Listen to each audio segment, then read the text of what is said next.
Hey everyone, it's Vinny from Vin's Pins and More, and I'm here with my good friend and previous college roommate, Zach. Nice to be here, Vinny. Glad to visit you finally. Yep. Brought a watch with me, obviously. Yep, you've got your Hamilton Spirit of Liberty, and today I think we're just going to talk a little bit about the history of watches, the history of these three brands, and the current state of watches and watch production and kind of how these three play in. I think they're three interesting examples to bring up in today's market. So as you can see here, Zach, what do we have on the left? So this is a Hamilton Spirit of Liberty. I just picked this up this Christmas time of last year. On the band, it has a famous quote from Andrew Hamilton, which, believe it or not, Hamilton's original production facility in Lancaster, Pennsylvania was on Hamilton's family land. So that's why they have the Hamilton namesake today. The quote on the band is very popular. It's "Without liberty, life is misery." Andrew Hamilton specifically is well known as a very popular Pennsylvania lawyer.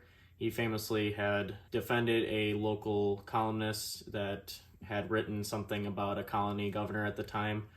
I think the guy's name was William Cosby, so we'll just refer to him as Bill Cosby for the purposes of this video. But yeah, so basically the editor had written a story that the governor didn't like. He threatened to throw him in jail. When an original grand jury didn't want to charge anything with him, the attorney general charged him with libel.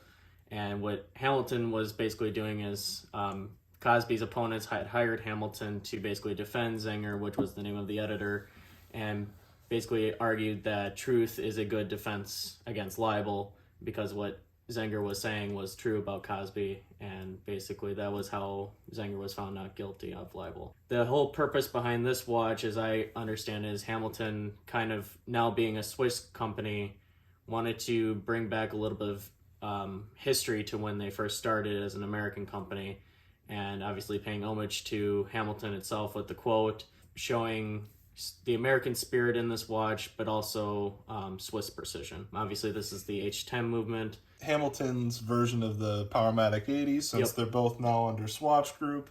They share a lot of movements, which beautiful movement, by the way. I love it. Yeah, and this watch specifically, it's probably the most expensive in my collection right now. I have a lot of entry-level automatics. I have a Seiko Presage Cocktail Time, as well as a Seiko Recraft, both awesome automatic watches.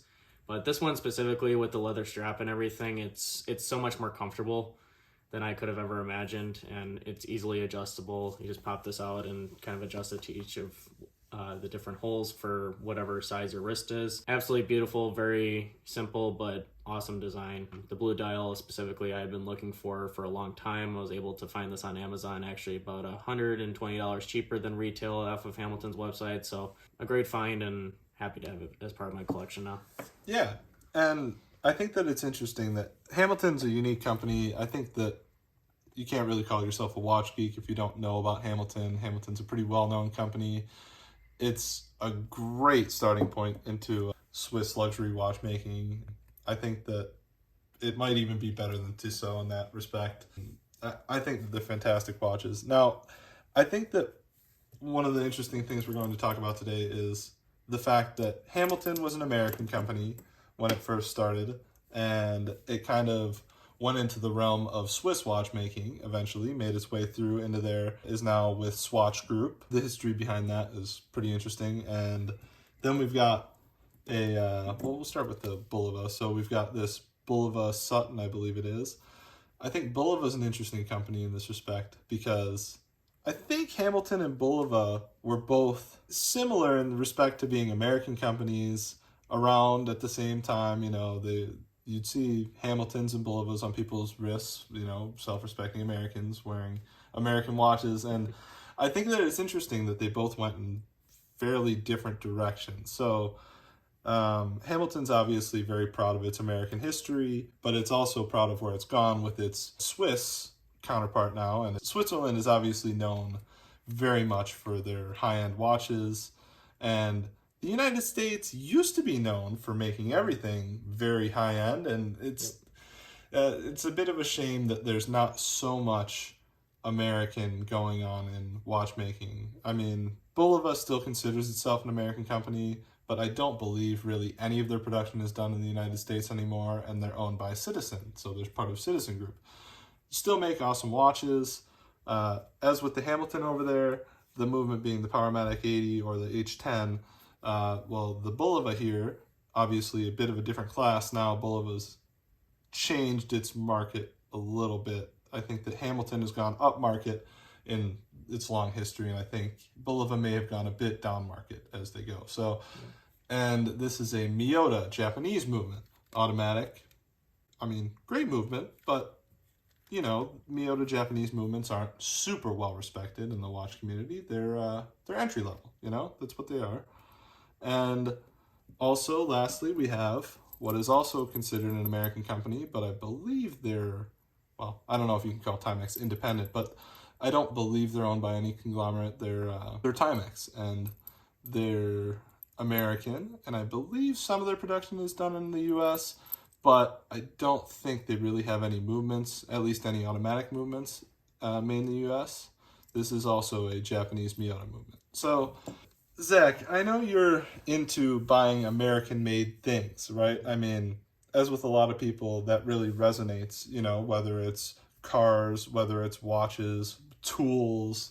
I think that, especially historically, American-made stuff has just had an amazing reputation for being superior. Could you tell us a little bit about how you feel about that? Well, I mean, with American-made goods, I mean, Vinny, you're completely correct. A lot of the emphasis of what people really look for American products today is quality. I mean, a lot of thing has been shipped overseas. A lot of production is obviously a lot cheaper in certain countries. So even American-based companies that are headquartered here may not necessarily manufacture all their stuff here. And you see this a lot, obviously, with mass-produced goods like clothes or just general accessories that you would buy at like a grocery store or stuff like that. With watches and luxury goods like this, you kind of get a little bit of an interesting kind of scenario, because American watch companies were really renowned for how precise they were. They were really sought after, and especially the mid to late 1800s and early 1900s, mostly because that's how only you could capture time and obviously measure it. Railroads needed specifically Hamilton watches and relied on them for their accuracy, so then they can run properly on time. Obviously, when you got to more standardized time zones and everything in the United States, still people relied on wristwatches more or less after World War One, not just as a luxury piece, but also as a utility tool that they would use on their day-to-day for either their job or just general purpose around the house. So it's kind of interesting to see these three watches specifically being all originally American companies, Timex and Bulova being the exception of being still headquartered in America, but Hamilton still calling back to its roots of being a quality American watch, at least when it started, and then just went on the path after some acquisitions into becoming purely a Swiss-made watch. And I also forgot to show the case back. Yeah, it's a beautiful case back. I mean, you can see the perlage, you can see, yeah, it's definitely different than the Powermatic 80. There's a bit of it looks like a little bit more finishing effort going into that one. Obviously, slightly higher price point than the PRX I reviewed a while ago. Yeah, I think that it's also important to note that, I mean, us Swiss watch lovers, watch collectors, everyone that loves watches, I mean, when you think about wristwatches and luxury wristwatches specifically, usually the first thing that pops into your mind is Switzerland. Mm-hmm. And, you know, when we talk about these Swiss watches, they do have a long history behind them. A lot of these Swiss watch companies are very, very old. Mid to late 1800s is kind of not crazy in the Swiss watch industry. So I think that when we're talking about American versus Swiss, I think the Swiss were always kind of renowned for their timekeeping, but I definitely think that the American watches put up quite a bit of a fight to it. And I mean, back in these times, it wasn't the easiest to get Swiss products in the United States. It obviously was a very, very rare thing. I mean, even now, imported products have a premium because of all the travel they need and all the going through borders and everything.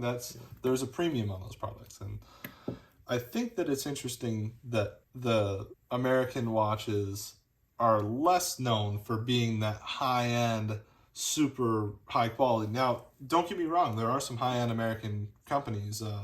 One of the known ones is Roland G. Murphy, RGM. They make some very high-end pieces. I think they're usually 10,000 plus. They're very nice watches. I've never really felt one. I'd love to try one out sometime.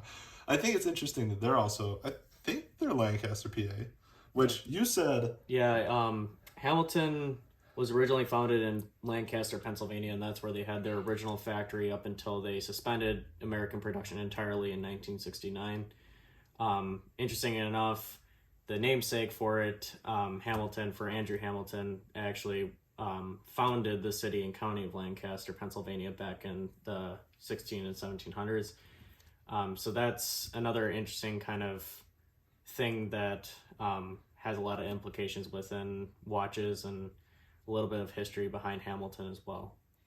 Yeah, and I think that now's a good time to say, if you didn't get it already, Zach's quite an American history buff and American politics, American everything, and general politics, general history. Yeah, Zach's very into that. He knows a lot more than I do. Half of what you just said went over my head. But so yeah, I think that it's just interesting to think about the history behind these watches, and we've got Japanese movements in a American watch brand that's under a different Japanese company. That's kind of interesting. And then you have an American watch brand that's an American watch brand still, not owned by any Japanese watch brand with a Japanese movement in it. And then you have an American watch brand, which then became a Swiss watch brand, which now has a high-end Swiss movement in it. It's kind of unique to see where the paths led these three different companies. That's kind of what we're into in watches. We're interested in the history. Mm-hmm. We're interested in the inner machinations of these beautiful little pieces, right? Obviously, what a wristwatch, an automatic wristwatch specifically, provides you has been the very base level of it. I mean, timekeeping, that has been made almost entirely obsolete by cell phones and anything else electronic, right? Yeah. And I mean, even you could go as far as to say quartz movements have entirely made automatic movements obsolete. But obviously, there's a large market for automatic watches and automatic movements. And I think that it speaks to the fact that we're interested in the history behind these pieces and the effort that goes into making them. And this is something that's going to last you a while. Yes, your iPhone can do more than an automatic wristwatch, but with proper servicing and everything, it's going to still be obsolete in 4 or 5 years. Yeah. So I think that even a fairly cheap watch like this Bulova here, I think that with proper care, proper maintenance, you could pass this down at least a generation. Yeah. You know, I mean, these materials can last. Obviously, leather bands, not so much, but they can to some extent. Well, and with all of these, I mean, yeah, their utility side of watches is not as sound as they were 100 years ago, but at the same time, these are really not only just a testament to true craftsmanship and still with upholding the craft of wristwatch making that has been, I mean, was commonplace not only in American history, but also in Swiss history and now with Japanese history with quartz and some automatic movements that are still really good and rival those of the very old Swiss wristwatch makers. But these are also great conversation starters. I will say that I own a lot of Japanese movements that I love. I own a lot of Citizens. I own, I think, a Bulova or two.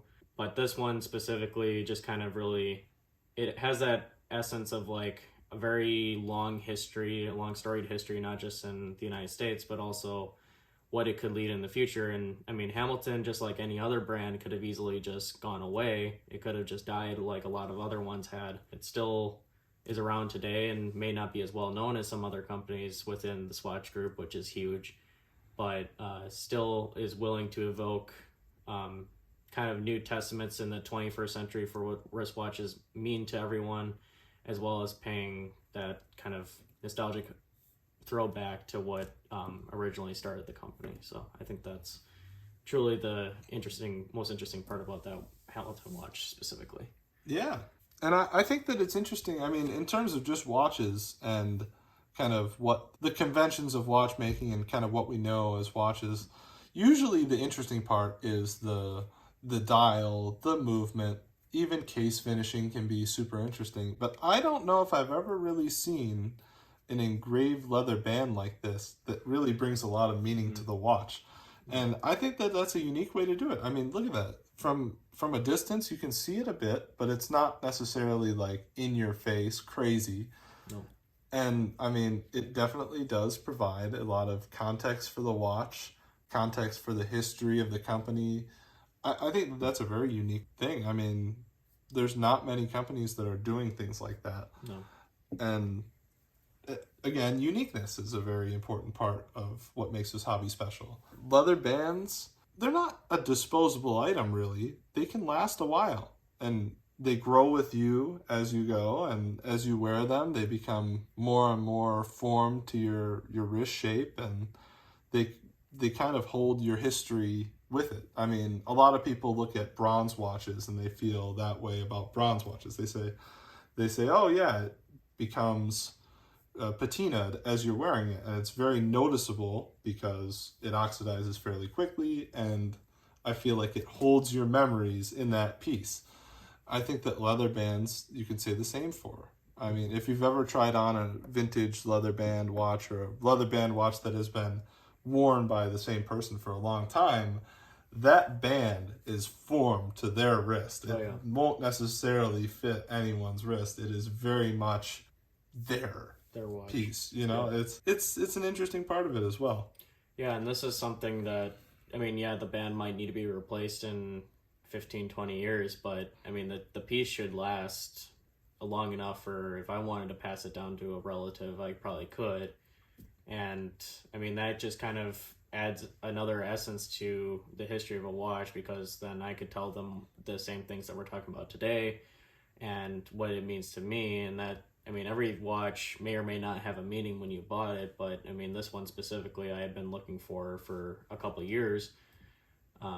And ever since Vinny decided to get me into watches in the first place, which I had the same sentiment that, well, your phone can do the same thing, why would you need a wristwatch? But when you truly look at it and if you understand that it's more of it's not meant for a utility thing, it's not meant that you're supposed to be checking your wrist all the time to know exactly what time it is. Your phone can do that probably more accurately, more likely.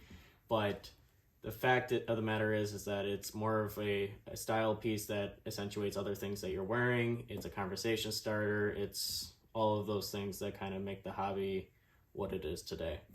Yeah, and it's a little engineering marvel that you can wear on your wrist, and you have to care for it, and it's interesting in that way. Yes, it can get a little pricey to care for and collect these. They can be a little scary, but it's a fun hobby. I like it, you know. I mean, it does bring up conversations too sometimes. I mean, it's a very fun thing to talk about with other people.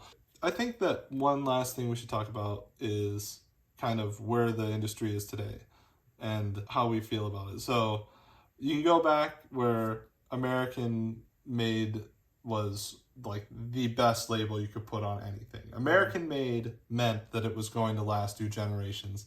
And yes, that's still true today, but there's less and less things that are true to that. Yep. You know, there's not so many things that you can buy that are American made today. When we think about American made versus Swiss made today when it comes to watches, Swiss made is the creme de la creme, you could say. It's like whenever you get Swiss made, you add a tone of professionalism. You add a tone of, this is going to be quality when you purchase a Swiss made product, specifically in wristwatches at least. So I think that it's kind of unique that went that direction. And I think that when you think of watches, what do you have? You have Swiss probably being number one when it comes to that. I think that German is up there as well. German can span a bit though. You know, you have Alange Sona, Glashütte Original. You have even Zinn. Zinn is more on the entry level, the German watches. But then you have, I'd say Japanese spans quite a bit. You have from Citizen that spans a bit, usually starting more on the lower end, all the way up to Grand Seiko and Creedor, which a lot of people believe compete with pretty high-end Swiss counterparts. Yep. So, you know, it is a bit of a shame that American watches have been lowered to more or less Timex being quite American, that's kind of like your lower end, and then fairly low production like RGM being your higher end. I think that it's RGM's it's a very respected brand, but they don't make very many pieces a year. They're not ultra well known. It's interesting that that's the direction that things have gone. It's an interesting thing. I mean, as the market has kind of shifted over the past 50 to 100 years, it's obviously shown that producing movements at scale is not something that's very easy to do in the United States anymore. It's not as profitable, obviously, as a lot of companies like Hamilton or Bulova have been sold off to larger conglomerate groups, whether it be in the Japanese market primarily and using Japanese movements like Bulova does, or Hamilton being originally joint venturing with a Swiss company and then eventually just being sold off into a larger Swiss conglomerate, or even with Timex being its own brand and its own part of its own group, being an American company, it still relies on Japanese movements primarily for the quartz elements or for its automatic movements as well. And I mean, it's just obviously not as profitable or as likely that American made movements are going to work. And plus, honestly, if you came out with a great American movement today, I don't think a lot of people would be as responsive to it or would really trust it as much, because there is kind of that well-known goodwill that Swiss watchmakers and Japanese watchmakers have in the market currently, that it just might be too large currently for an American company to come in and make their own movements. And it just makes more sense for them to just rely on those existing brands. You know, I think the epitome of that issue could be expressed in Shinola as a brand. Yep. Shinola, I mean, they very much wanted to have the Detroit American DNA in their watches and basically split 50-50 with the Swiss DNA of watches, right? They wanted to take the previous notion of American-made products and combine it with the current notion of Swiss-made movements and products and bring that into one brand. Sadly, they ended up going a bit too low market, I think, in my opinion, and they also faced a bunch of criticism on what they could call their watches, because it couldn't really be called Swiss-made and it couldn't really be called American-made, and it just kind of had to sit nameless. I do think maybe there's an opportunity there to hit both of those markets, the nostalgia factor. I think Hamilton hit it on the head there. I mean, they've got the Swiss-made movement with the American history, and they really hit that one out of the ballpark. I think it's a beautiful watch. Well, thanks for joining me, Zach. Yep. Glad to It be was here. fun to talk about this. We'll catch you later. Good night, Australia.